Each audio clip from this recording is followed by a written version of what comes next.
Canto 4. The first circle, Limbo. Virtuous Pagans and the Unbaptized.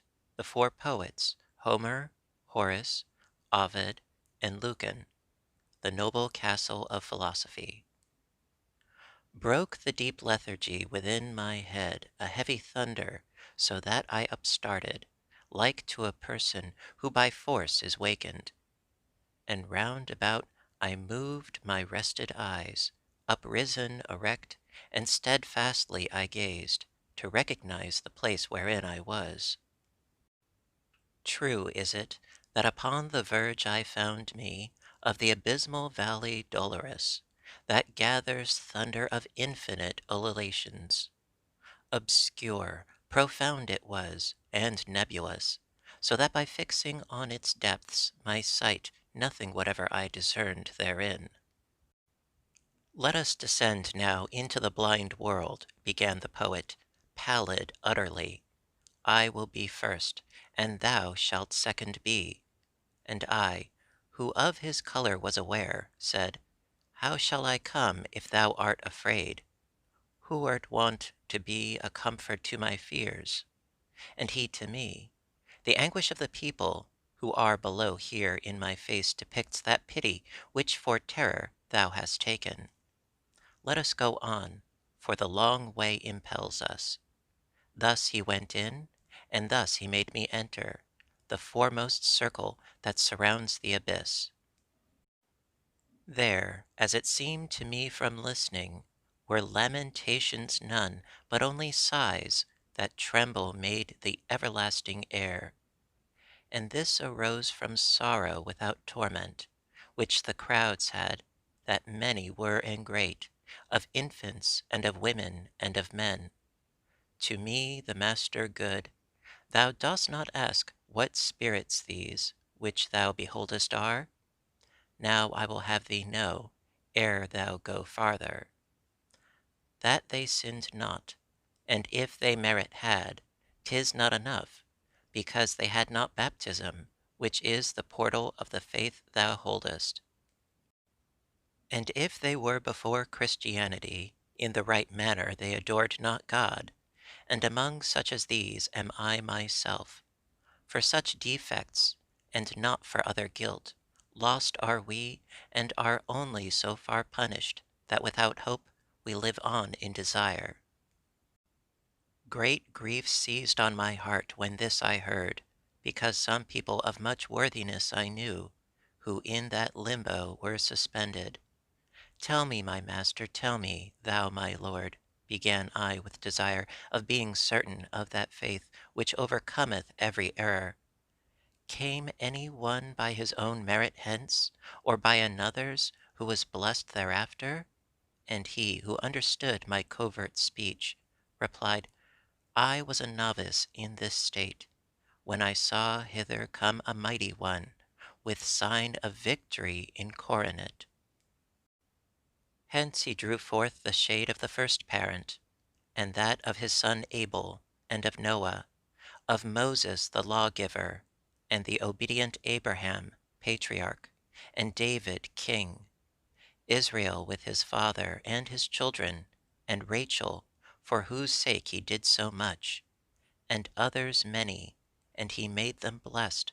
And thou must know that earlier than these never were any human spirit saved. We ceased not to advance because he spake, but still were passing onward through the forest, say I, of thick crowded ghosts. Not very far as yet our way had gone, this side the summit, when I saw a fire that overcame a hemisphere of darkness. We were a little distant from it still, but not so far that I in part discerned not that honorable people held that place. O thou who honourest every art and science, who may these be, which such great honour have, that from the fashion of the rest it parts them? And he to me, The honourable name that sounds of them above there in thy life, wins grace in heaven, so that advances them. In the meantime, a voice was heard by me. All honor be to the preeminent poet, his shade returns again that was departed.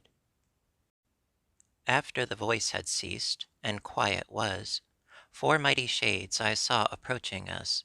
Semblance had they, nor sorrowful nor glad. To say to me began my gracious master, him with that falchion in his hand behold, who comes before the three, even as their lord. That one is Homer, poet sovereign. He who comes next is Horace, the satirist. The third is Ovid, and the last is Lucan. Because to each of these with me applies the name that solitary voice proclaimed, they do me honor, and in that do well. Thus I beheld assemble the fair school of that lord of the song preeminent, who over the others like an eagle soars. When they together had discoursed somewhat, they turned to me with signs of salutation, and on beholding this my master smiled. And more of honour still, much more they did me, in that they made me one of their own band, so that the sixth was I, mid so much wit. Thus we went on as far as to the light, things saying 'tis becoming to keep silent, as was the saying of them where I was. We came unto a noble castle's foot, 7 times encompassed with lofty walls, defended round by a fair rivulet. This we passed over, even as firm ground. Through portals 7 I entered with these sages. We came into a meadow of fresh verdure. People were there with solemn eyes and slow, of great authority in their countenance. They spake but seldom, and with gentle voices. Thus we withdrew ourselves upon one side into an opening luminous and lofty, so that they all of them were visible. There opposite, upon the green enamel, were pointed out to me the mighty spirits, whom to have seen I feel myself exalted. I saw Electra with companions many, mongst whom I knew both Hector and Aeneas, Caesar in armour with gerfalcon eyes. I saw Camilla and Penthesilea on the other side, and saw the King Latinus, who with Lavinia his daughter sat. I saw that Brutus who drove Tarquin forth, Lucretia, Julia, Marcia, and Cornelia, and saw alone, apart, the Saladin. When I had lifted up my brows a little, the master I beheld of those who know sit with his philosophic family. All gaze upon him, and all do him honor. There I beheld both Socrates and Plato, who nearer him before the others stand. Democritus, who puts the world on chance, Diogenes, Anaxagoras and Thales, Zeno, Empedocles, and Heraclitus.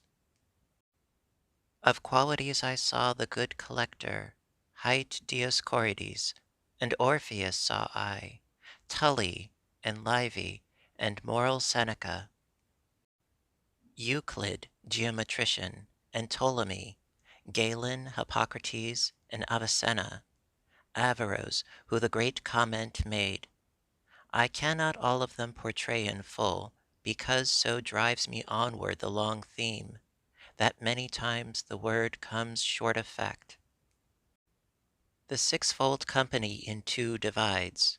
Another way my sapient guide conducts me, forth from the quiet to the air that trembles, and to a place I come where nothing shines.